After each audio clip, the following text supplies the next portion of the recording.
Hi guys! For today's video, yan, kasi nga Pasko ay lumabas kami. Hindi naman siya totally Pasko, 24 siya kasi naisip namin mas mahal kasi ang taxi pagka 25. So, lumabas kami, nag-day off kami mga 24 siya, yan.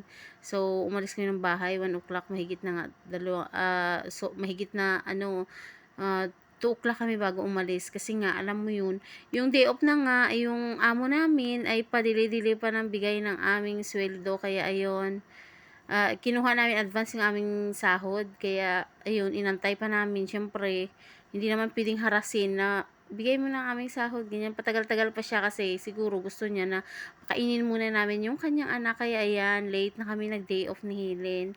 2:00 na, imbes alis kami dapat 1 o'clock. Kaya nagmi-message na nga maniho yung maniho namin dito, nag-message na nga dahil nga ang tagal namin kasi usapan, yan, sinabihan niya rin 1:00 o di kaya 1:30, pero yan naman sila, hindi naman kasi magkusa magpakain ng mga anak nila. Ayun, nagpakain pa kami bago mag-day off. Yan dito, ganyan dito sa Kuwait, imbis day off mo na araw na yan, ay magtatrabaho ka muna. Tapos, pagbalik na naman, ay trabaho ka ulit. Ayun, yung pagod ka na naglakad, kagaya sa amin, pagod na kami naglakad. Pagbalik namin ng bahay, 9:00, ayun, nagtrabaho kami ulit. Ayan, ganyan dito, ganyan ang yan, magtrabaho sa ibang bansa, katulong sa bahay, ayan.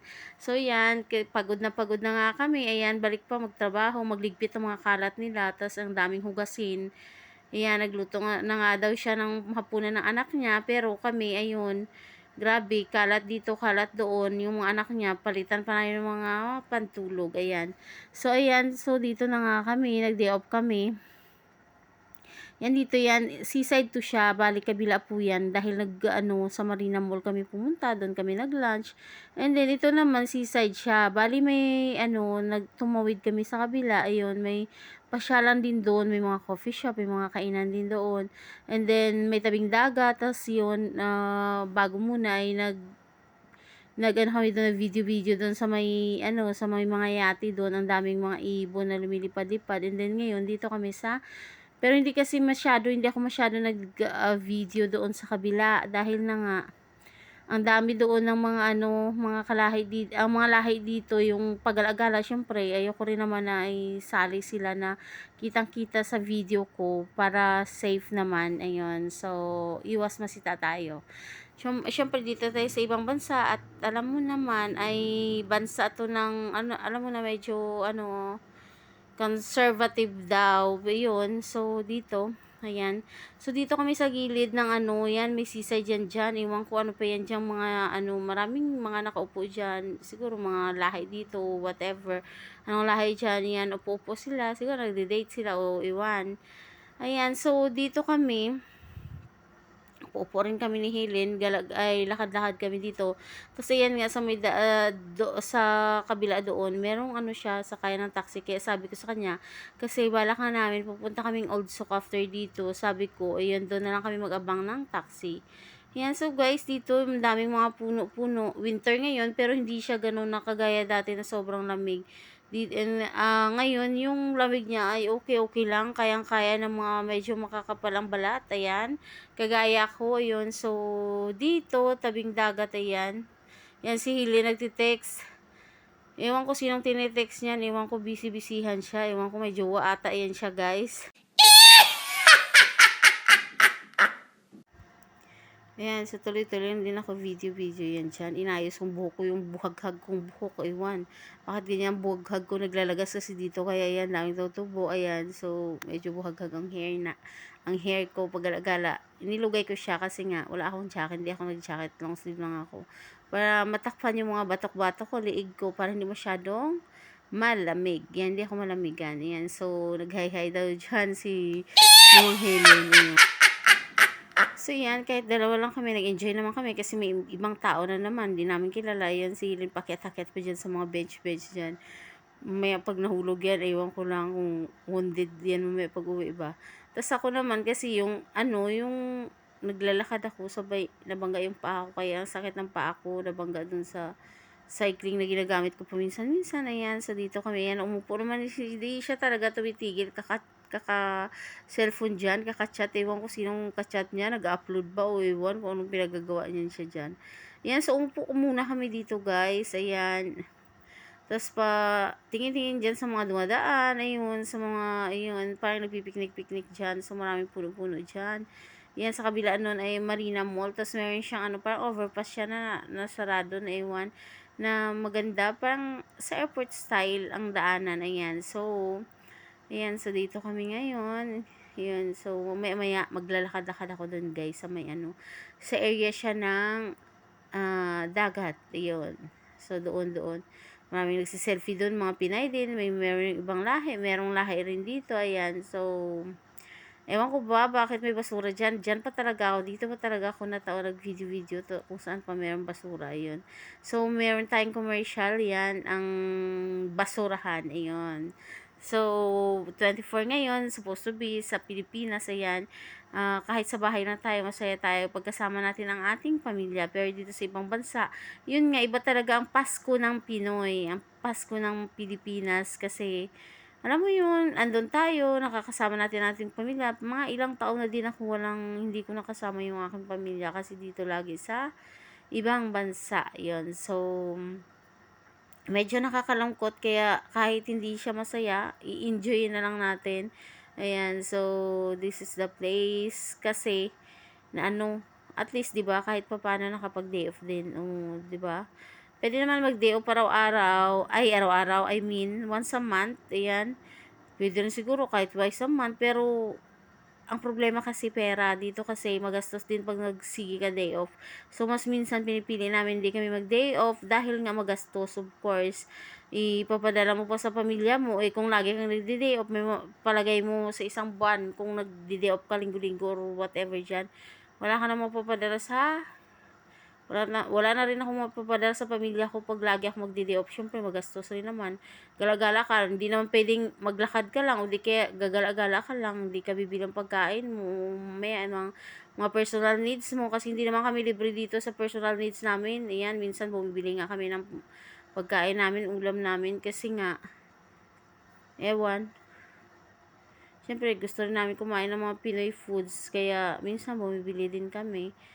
Ayun, pero personal talaga namin, hindi kami libre, hindi mo kami kasi binibigyan ng amo namin pambili, ayan, kaya, bumibili kami sarili namin, so, yun, pati load namin, bumibili kami, kaya, magkano na natitira sa sahod namin, kung lagi kami mag-day off, kaya, mas pinipili talaga namin na, hindi na lang minsan mag-day off, yun, mas nagstay kami trabaho, kasi dito kahit day off mo, sa umaga, todo trabaho ka pa. Pagdating mo sa gabi, ay magtatrabaho ka rin. Kaya, iyon.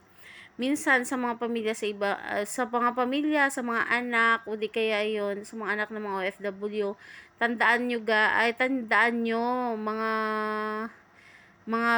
ang pera dito ay hindi pinupulot. Kaya, dapat, pahalagahan nyo naman, gamitin nyo naman sa tama. Kasi nga, hindi, madali ang buhay namin dito. Medyo, lalo na sa mga sa mga nagtatrabaho dito sa bahay, nagtatrabaho yung trabaho namin di lang yan naglilinis ganyan, bata lahat-lahat. Yan, kung ano-ano pa diyan, yan pag ang layo pa ng kagaya niyan, mamalingki kang layo pa ng papasok ka pa doon sa kung saan sa parkingan ng sasakyan nila dito, tapos sakutin nyo pa yung mga pinamalingki nila papuntang bahay, akyat pa kagaya sa amin dito, medyo wala ilayo, tapos ang bahay na tayo walang elevator dito sa amin, nataon na walang elevator, kaya ayan, hako talaga, buhat dito, buhat doon, tapos ang dami pa naming alaga, tayo yun, tapos yung mga alaga minsan, mas maigi pa minsan niya na maliit pa sila, kasi makontrol. Pag malaki na, kahit ikaw nagpalaki, iba talaga yung, may iba rin talaga silang ugali yan. Kaya, tandaan nyo, wag sige tulo gastos ng pera ng mga na pinapadala sa inyo ng mga nanay nyo. Ayan, kasi, mahirap din dito ang buhay namin, ayan. So, yung area na to naman, guys, bumalik kami dito kanina kung saan kami nag-video, pero hindi ko to siya na-videohan. Ito na lang, ayan, karugtong ng video na to, ayun. So, dito na siya, ayan, may sunset na kasi papalubog ng araw. Ito naman ang area na to, ang daming lumilipad-lipad na ibon, ayan dyan, tapos meron ng mga kalapati, ayun. Tapos yan, mga yati yan, nirerentahan ata, ayan. So, ang ganda dito. Maganda ang place na to para sa pasyalan kahit papano, pero medyo boring pa ikaw mag-isa, kaya mas maigi na din magkasama kami ni Helen. Kaya ayun, sinerebrate na rin namin yung Pasko namin dito. Ayun, tas mamaya lilipat kami doon sa Old Sock. Doon kami gagala ni Helen. Doon kami siguro maghapunan. Ayan, so ayan, ang daming ibon na lumilipad-lipad. Ayun. Yun, puti. Tapos yung mga pag-alagala dyan sa ground ay mga kalapati po yan. Pero yung lumilipad-lipad ay mga puti po. Hindi ko alam kung anong klaseng ibon yan. So, maraming namamasyal dito. Ayan, sa tawid to siya ng Marina Mall. Parang may mga pasyalan dyan, may mga kainan, coffee shop yan. Tapos may mga yate, siguro nirerentahan yan. Madami yan, may malaki at medyo maliliit. Yan, so, ayan, so, we spend our 24, 25 kasi 25 hindi kami lumabas. Spend our Christmas dito. Yan, gumala kami. Yan, lumabas kami ng hapon. Hindi umuwi kami ng gabi. Yan, so nag-enjoy rin naman kami kahit papano. Nakakapagod nga lang. Ayan, pero kahit papano, enjoy lang kami unti. Kahit hindi naman ganun kasaya, pero at least, di ba, na stress free kami ng ilang oras. Yan. So guys, sa mga bago sa aking channel, please don't forget to subscribe. Yan. Sana nag-enjoy kayo dyan sa vlog ko na to. Ayun. Hindi naman siya ganun kagandahan, pero sana nag-enjoy po kayo. Ayan. This place ay, ito yung Marina Seaside dito sa Kuwait. Malapit siya sa Marina Mall. Ayun. So, yung area na to, yan, kasi nga, nagyayaan kami ni Hilin dalawa, dito kami mag-day off, nagpahatid kami sa maniho namin dito, ayan, nagpaalam kami kay amo, ayun. So, kahit pa paano nag-enjoy kami na stress-free kami ng ilang oras, yun. So, ang daming kalapati dito, ang gaganda. Alam mo yung pag sa Pinas to, pinanghuli na to at kinatay, inulam, ayan. Pero dito pag-alagala lang ang mga ibon dito, yung mga kalapati, yung mga iba naman, yung puti doon sa pero dito yun siya kalapati, mas malaki siya. Hindi ko alam kung ano klaseng ibon, ayan. Yan, so dito, yan.